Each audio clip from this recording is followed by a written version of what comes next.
Sam Hansen, A&P Lab Brain Dissection. This is the brain. It's the cerebrum. The four lobes. There's the frontal lobe there. That has a lot to do with the motor function. Parietal lobe. That receives and processes some somatic sensory information. Down below that, down here, is a temporal lobe. It has a lot to do with your hearing, reacting to hearing and auditory sensations. The whole dorsal portion is the occipital lobe, and that receives and processes all your visual cues from your eyes, your visual sensations. Here's the cerebellum down here. Right here. That has a lot to do, controls your muscle coordination.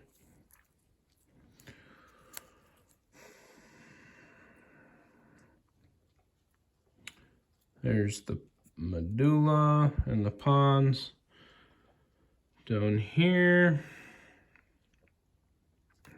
Right there's the medulla, pons is up here.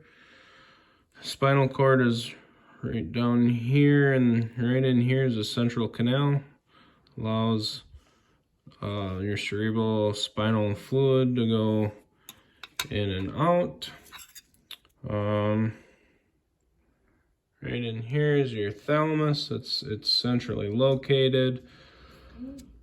Each of the brain hemispheres contain about half of the thalamus, and it is connected by a small bridge. It's called the interthalamic adhesion. It's also considered to be kind of like the Grand Central Relay Station. Some of the sensory information that's involved is your consciousness, emotions, learning, memory. Right in here, right there, is your third ventricle. It's narrower and smaller than the other ventricles, and there's choroid plexus that help move the cerebral spinal fluid, or CSF. The corpus callosum is this right in here. I don't know if you can see that. It's a big fiber track, and it connects the two hemispheres. The septum pellucidum is right here in the middle. Right there, it's a membrane within the lateral ventricle that it separates the ventricle anteriorly. The sulcus is up here, and it's a shallow groove between the brain elevations. So you got your central sulcus, that's a shallow groove separating the frontal lobe from the parietal lobe, and the lateral cerebral sulcus separates the frontal and temporal lobes. Just to name a couple.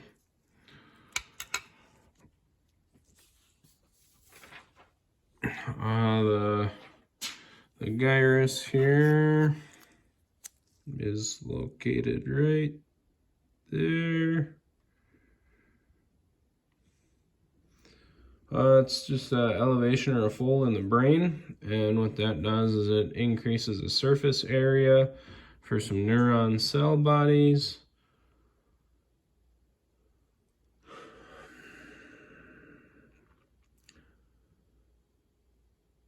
And it helps with some motor complex, initiates some impulses to the skeletal muscles,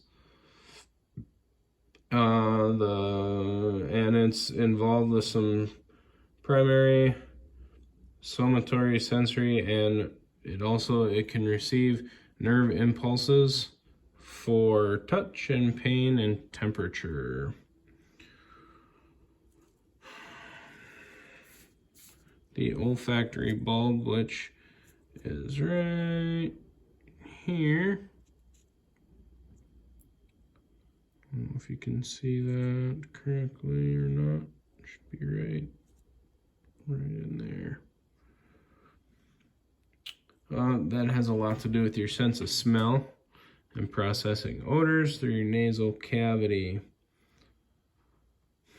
The optic nerve is down here. It's been cut out of the brain here. It's right down here. Obviously, your optic nerve would carry visual messages to the brain from your eyes. It helps you process what you're seeing. Your hypothalamus, it's down here below the thalamus, right down there. And that plays a big role in maintaining homeostasis. Has a lot, kind of controls the autonomic nervous system. It does a lot to regulate and release the hormones by the pituitary gland. It also has a lot to do with your eating habits, your diet, your drinking, your circadian rhythm, and it also works with your body temperature. Works with a limbic system to regulate your emotions and behavior as well. Your hypophysis would be down here. It would be hanging off down here. That would be your pituitary gland. That's what it's also known as. It's kind of in charge to making your essential hormones, and it kind of looks like a large P down there. The next is the midbrain, which is this portion right here. And that consists of a bunch of white fibers. It's called cerebrospondicles. And they connect the upper and lower brain areas.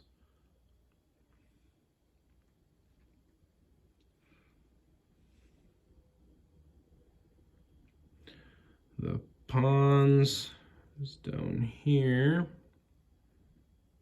right down in there. And the pons, they contain neurons that works with the medulla to help with your respiration and some sensory and motor tracts. The medulla, also known as the medulla oblongata, is down there. That houses the respiratory and cardiovascular control centers. It can also help with reflexes, such as swallowing, vomiting, some of your sneezing, your hiccuping, and your spinal cord is down here, and your central spinal canal is right in there. Central spinal canal lets nutrients for the cerebrospinal fluid to come in. Your spinal cord just kind of carries all the sensory information to the brain that your body gets, and it also does motor output with the that your brain does with the sensory input. So your fourth ventricle is going to be right up in here, just on top of the medulla and right below the cerebellum there. And that allows the CSF to flow through it. It has 3 openings, the median aperture, and then there's also 2 lateral apertures. Then you got your cerebellum, which is all of this. It's referred to as the little brain. It helps to regulate posture and balance. It also helps to smooth out and coordinate some skilled skeletal movements. And it can also play a role in some cognition and language. Here's cerebral aqueduct is down here, right in there. And that allows the CSF, or the cerebrospinal fluid, to flow through it, and it connects the third and fourth ventricle. Your superior collicus, which is right in here, right up there. That, it's kind of like a reflex center. It coordinates a lot with your eye, head, and neck movements to be a visual stimulus. And then you got your pineal body, which is kind of next to, it's right in between the thalamus and the superior colliculus, which would be right in here. And that's also known as the pineal gland. That helps with the body's internal clock. That's the portion that's going to give you your melatonin to aid in going to sleep at night with the day-night cycle. It helps a lot with the circadian rhythm.